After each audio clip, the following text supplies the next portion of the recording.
Welcome! How are you today? This is Vaughan here from Ballroom Mastery. Great to have you. Gonna do a quick mic test. Thank you for tuning in to I'd Rather Be Dancing Wednesday. Get your pen and paper ready. I have some great questions. Feel free to leave some in the chat. If I don't get through your questions today, I'll endeavor to do it at another point. In the meantime, make sure you check out Ballroom Mastery TV because a lot of these questions, I put together some great training for you over there. All right, awesome. I'm live. Okay, cool. Here we go. Let me whack it up on the Facebook and we're ready to roll. Here we go. All right, everyone. Welcome to I'd Rather Be Dancing Q&A with me. I've got my coffee ready to roll. Today it's a little bit of decaf for my body. I've got some great questions from you. Thank you for submitting them from all over the planet. Turns out we have a common interest. Dance really is the universal language. So great to have you here. Thank you for tuning in. You might need one of these too because it's going to be an awesome Q&A. Got 3 really great questions and maybe a couple more as we go through this. I'm going to put them up in the window so you can see them as we go through. The first one, this is awesome. So now I hope I get your name right. Vortek, that's an awesome name anyway. I love his question. Here it goes. Oh God, Vaughan, please. How should I understand the rhythm of Samba? In the early days, they teach you 3/4 1 and 1 2. But then promenade runs are 1 2 3, and something else is slow, quick. SOS, save our soul. Do you mean SOD, save, or SMD, save my dancing? Okay, I'm gonna explain this one to you. This is great. So this is about Samba rhythm and music. So let's crack right into this straight away. Samba rhythm is a very versatile dance. It's a really unique dance. It's so much fun. It has 8 rhythms that you must understand and master, but the way I like to teach it is to group them into 3 groups. So group 1 being 1 2, the second group being 1 2 3, the third group being any of the slow, quick, slow, or quick, slow variations or anything like that, okay? Because they fill out really in large the majority of the 8 rhythms. Okay, so let's understand the fundamental differences of these. First of all, you need to be able to count Samba. That helps. Okay, what are you counting? 1 2 1 2 1 2 1 2. There's 2 beats per bar, so that's what you're counting. Now, what ends up happening is if that's our timing, we have a rhythm that we're dancing, and our beat value helps us understand how much of one of those beats we are using for a step. So an example is if we go 1 2, what that's telling us as the dancer is to have a bounce rhythm. The is a quarter of a beat. So that's what the represents, is your bouncing action. In the very instances when you first learn to dance, my Lord, I spilt my coffee.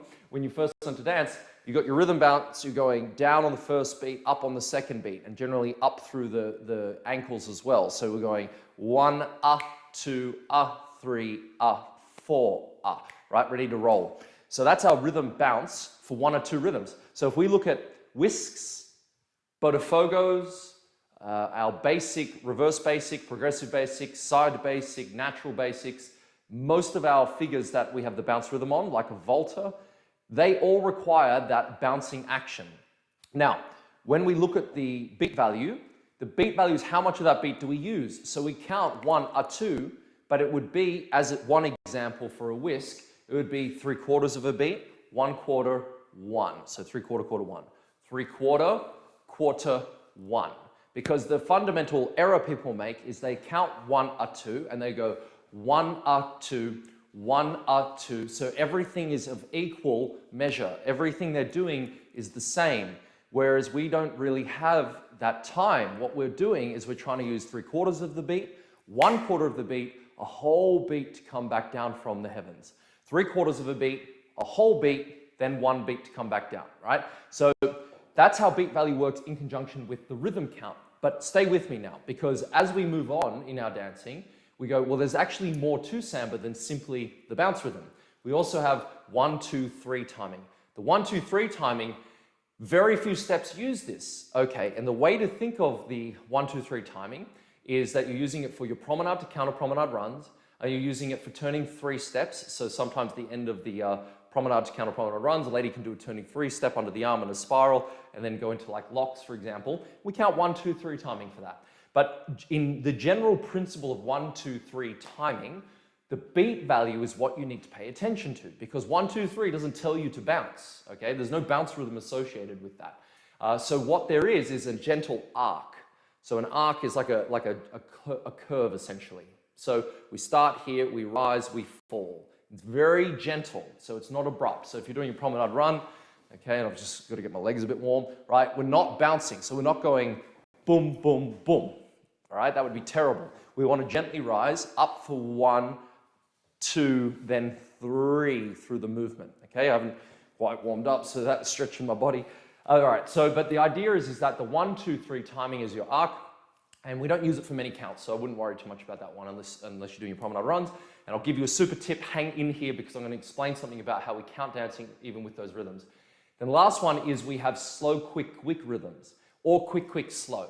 All that means is that our rhythm is flat, or what we call a polka rhythm. So if we do a back rock as an example, so if I go back on my right foot for slow, when I rock forward, right, there's a slight bouncing action, but that's because I'm transferring weight.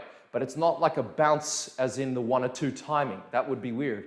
It's down, and because of the footwork and the way my hips will function, there's a bit of a bounce in between the weight change. Boom, boom. That's what we call polka rhythm. If we're using plats as an example, where the man's going back on the right foot, he's doing what we call a merengue action. So his hips will function differently for the slow, quick, quicks. The way to think about slow, quick, quick rhythms is that's flat. So there's no bounce. That's the way to think of it, unless you're doing what we just referred to as the polka bounce. So here's how you bring it all together so it makes sense. Essentially, you have to know your technique. So you must understand, all right, I'm doing a whisk count. The actual count for the step is 1 or 2. If I look at a Botafogo, the count is 1 or 2 or 3 or 4, depending on the phrasing. But that's the count. You don't just count 1 and 2, for example. That doesn't make sense. If you have a plat coming up, you would go slow, quick, quick, slow, right? So you're not counting the number just yet. So you understand the difference between the 1 or 2 and the slow, quick, quicks in your routine. And then you know if there's a run, 1, 2, 3, 4, 5, 6, 7, 8, 1. Now what you do with that next to it is, in terms of what we do as choreographers when we're putting routines together, is we count 1 to 8. So we count 1, a 2, 3, a 4, 5, a 6, 7, a 8.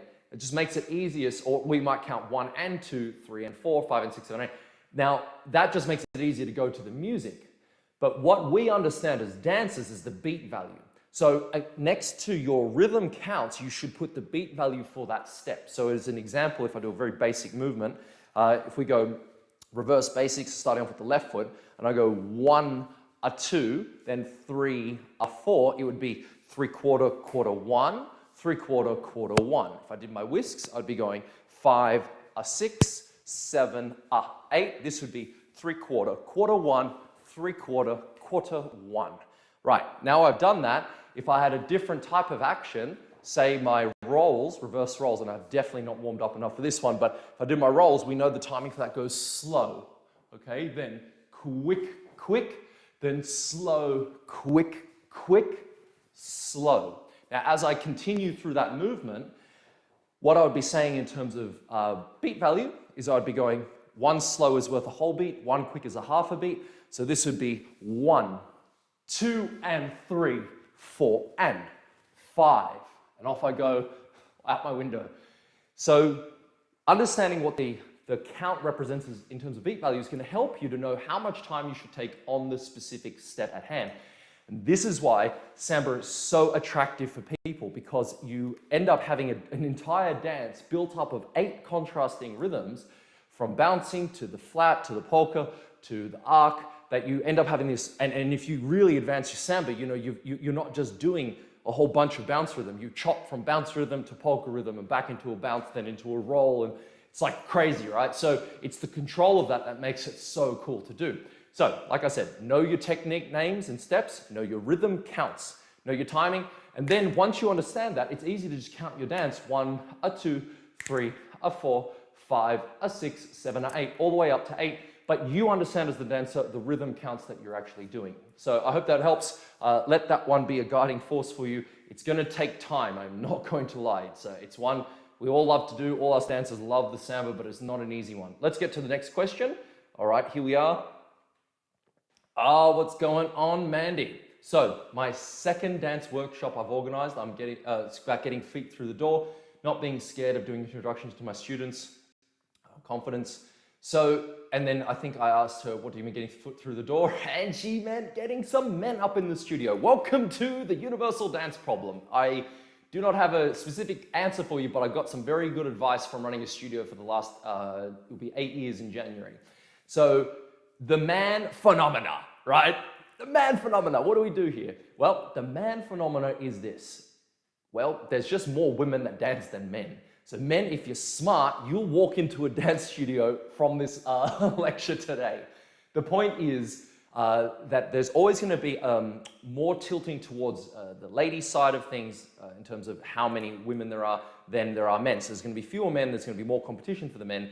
And you can't necessarily advertise for men because men, well, we're a bit special. You know, we're a little bit special up in the cranium. Like, you know, if we see the word come to dancing and meet a woman, you're gonna get the wrong guys, right? Like you're gonna get such a weird crowd there. You're gonna get the salsa crowd. No, just sort of messing. I'm a bit of a dance snob. You're just gonna get seedy people who are coming for the wrong reasons and ulterior motives. Like you know, I was always laughing. I was thinking, you know, what do we do with our studio, right? Like when we're marketing things, because I've had over 4.5 million people see our ads, okay, in the last couple of years. We've spent so much money, probably well over 100 grand on advertising at least. And so we learn a thing or two, right? If you dangle the carrot and it's the wrong carrot, you're gonna get the wrong donkeys, you know what I mean? So you gotta be really mindful with your positioning. Men aren't inherently born to think dancing's the way to go. So in the psyche, it has to be attractive. Now you can't dangle women as the carrot and say, come on, men, you must dance because you'll meet a woman, you'll meet the woman of your dreams. You know, if I put that up as an ad, I'm going to definitely get the wrong people coming in. The point is then, what do you do? What do you say? You have to make it attractive. You have to make it word of mouth. You have to do a good job that people want to naturally talk about you. You've got two problems here that you must solve. And I say problems because you're always going to have problems. When you venture out to create an event, a workshop, and I've done dozens and dozens of events, workshops, and I've taught hundreds and hundreds of classes, thousands of hours worth of experience doing all of this sort of stuff. And so here's the thing. Everything you're doing is problem solving.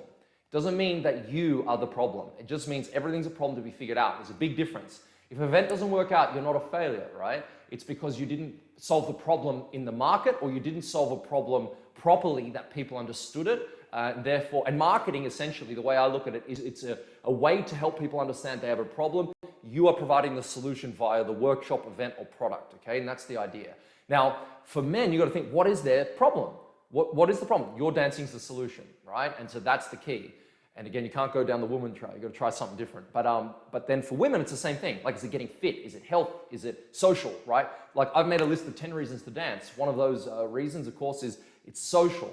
You defeat loneliness, which is the biggest killer. It's bigger than obesity. In fact, there's a study and research done in the USA that, and this is recent, you can check it out on Google Scholar, where if you combine the death rates caused by smoking and obesity, loneliness is a bigger killer than those two combined. So you are better off, smoking and being obese than being alone.